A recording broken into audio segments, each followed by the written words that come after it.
ऐसे लगता है जैसे जैसे मेरे अंदर लाल आंधी उठ रही है, मुझे आसमान लाल होता नजर आ रहा है।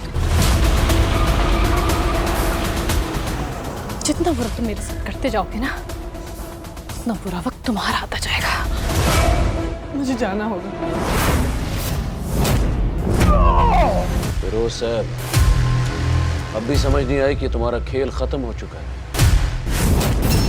कोई आगे ना आए, वरना गोली मार दूंगा इससे।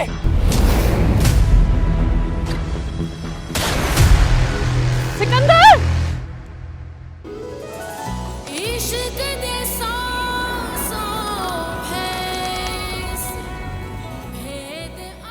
देखिए मोड़ महारा मंगल की रात 8 बजे और इसकी पिछली किस्त मंगल की शाम 7 बजे। रिश्ता है